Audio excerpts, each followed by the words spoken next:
예전에 동상이몽이라는 프로그램을 보았는데 김소영 아나운서와 오상진 아나운서가 병원에 가서 심리검사를 받는 장면이 나오더라고요. 검사 전에는 김소영 아나운서는 본인은 스트레스가 하나도 없다. 왜냐하면 요즘에 육아도 잘 되고 있고 또 사업도 잘 되고 있기 때문에 굉장히 행복하고 심리적으로 편안한 상태다라고 이야기를 했는데 검사 결과가 조금 충격적이었어요.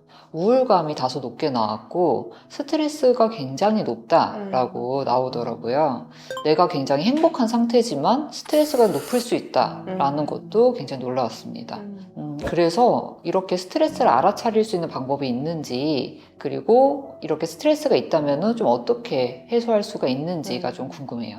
저는 이제 임상심리학자로서 충격적인 내용은 아니었어요. 왜냐하면 그래요? 그런 경우는 되게 의외로 상담 장면에서 검사 장면에서 굉장히 많이 나타나는 상태이고 태도이기 때문에 놀랍지는 않았어요. 그리고 학력 수준이 좀 높거나 일하는 중이거나 사회적인 활동을 많이 하는 사람일수록 그런 삶의 태도, 그러니까 나는 스트레스를 받지 않는다, 우울하지 않다, 나는 뭐든지 견뎌낼 수 있다, 나는 지금 무난하다라고 얘기하시는 분들이 의외로 굉장히 많기 때문에 저는 충격적이진 않았어요.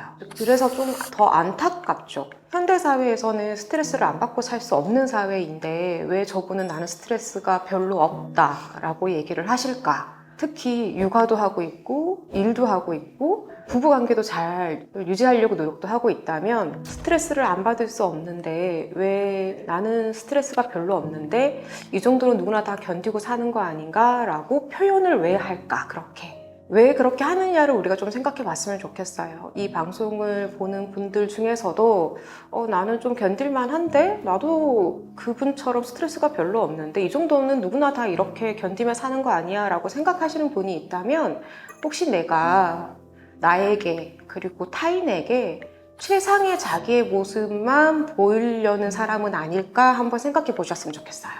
내가 타인에게 보여줄 때 나의 어두운 면이나 아픈 면이나 상처라던가 이런 것들은 나만 보면 되는 거, 어쩌면 나조차도 보지 않는 거, 겉으로 드러나고 나의 의식 중에 나타나는 그런 것들은 최고만, 세상의 것만, 그러니까 괜찮다라고 용인되고 승인되는 것만 보여주려고 하시는 분들이 본인의 스트레스를 잘 알아차리지 못해요.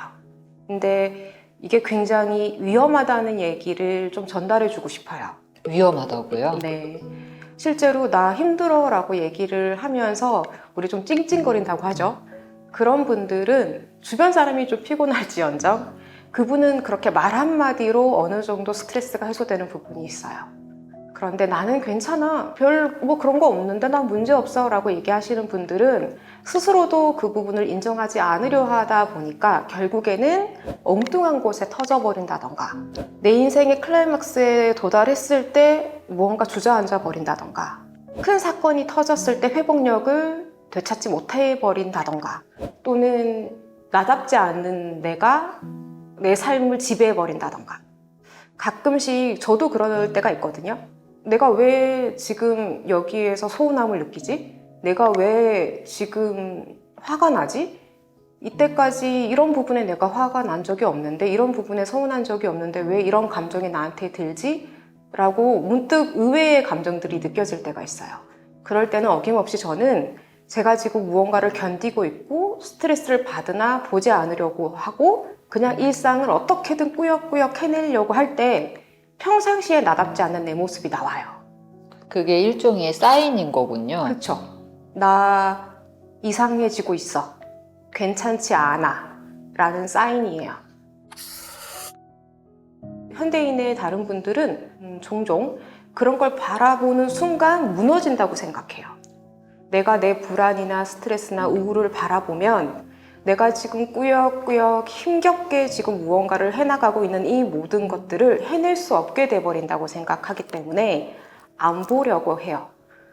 근데 제가 아까 선생님이 말씀한 그 방송에서 오상진 아나운서가 이렇게 얘기를 해요.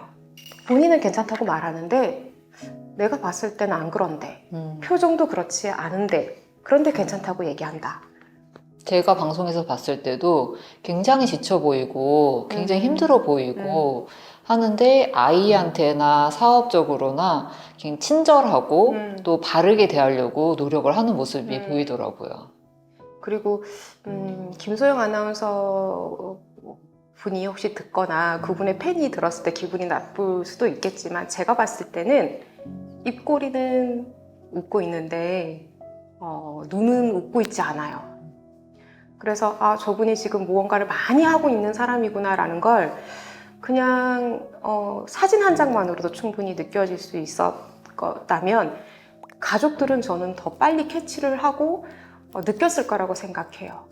그래서 나는 괜찮다, 나는 스트레스가 없어, 우울하지 않아, 나는 문제가 없어 라고 얘기하시는 분들에게 한 번 더 생각해 보셨으면 좋겠어요. 과연 나의 소중한 사람은 내가 괜찮다고 나처럼 생각할까? 내가 괜찮다고 얘기를 하는 이유 중에 대다수는 내 가족도 괜찮길 바랐기 때문에 나는 괜찮아라고 얘기를 하거든요. 근데 아닐 수 있다라는 거. 내가 괜찮다라고 얘기를 함으로 인해서 내 가족이 오히려 더 안 괜찮아질 수 있다라는 거를 알아주셨으면 좋겠어요. 그렇기 때문에 뭐 남을 위해서, 가족을 위해서 내 스트레스를 보라는 뜻은 아니지만 본인이 가족을 위해 괜찮다고 얘기를 하는 거라면 그거는 소용이 없다, 의미 없는 외침이다라고 얘기를 해주고 싶어요. 그동안은 가족들을 생각하고 또 내 자신도 그런 부분 용납하기가 좀 어려워서 힘들다는 얘기를 주변이나 아니면 나 자신한테 하지 않았는데 힘들면은 좀 힘들다라고 이야기를 하는 게 조금 더 건강한 삶을 살 수 있는 거겠네요. 그렇죠. 그러니까 힘들다라는 얘기를 입 밖으로 내세요라고 저는 강요하고 싶진 않아요. 사람마다 표현의 방식은 다르거든요. 나의 기질이 무언가를 입으로 막 얘기를 하는 것을 잘 못하는 사람인데 입으로 꼭 얘기를 하세요, 이렇지는 않아요, 저는. 그러면 더 스트레스겠죠. 그렇죠. 그건 또 그 사람한테 그걸 또 열심히 노력을 해야 되는 거예요. 그러니까 무언가를 노력해서 또 그렇게 하라면 그것 또한 또 큰 스트레스일 거예요. 그러니까 내가 표현하는 방식을 찾아서 표현하는 거예요. 예를 들면 나는 스트레스가 있다라는 걸 일단 스스로가 알아야 되는 거고, 나는 이게 어떤 식으로 표현해야 편한 사람인지 한번 상상해 보세요. 일평생 누군가한테 내 감정을 얘기해 본 적이 없는 사람에게 당신은 그렇기 때문에 지금 힘겨운 거다, 자 오늘 집에 가서 가족한테 얘기를 해보세요. 그분은 다음 상담 시간에 안 와요. 맞지 않은 솔루션이에요. 그러니까 그분의 표현 방식을 찾으셔야 되는 거예요. 감정을 얘기를 먼저 하라기보다는 나 이거를 좀 못할 것 같아 라든지, 아니면 미루는 거 본다든지, 일들을, 아니면 내 일을 좀 줄여본다든지 본인만의 해결 방법이 있을 거예요. 그거는 아마 알 거라고 생각해요. 이렇게 나는 스트레스가 없어 라고 얘기를 하시는 분들은 성취 욕구와 인정 욕구가 굉장히 높기 때문에 본인이 뭘 이루고자 하는지를 알고 있어요. 그렇기 때문에 뭘 조금은 포기를 해야 되는지도 솔직히 알고 계세요.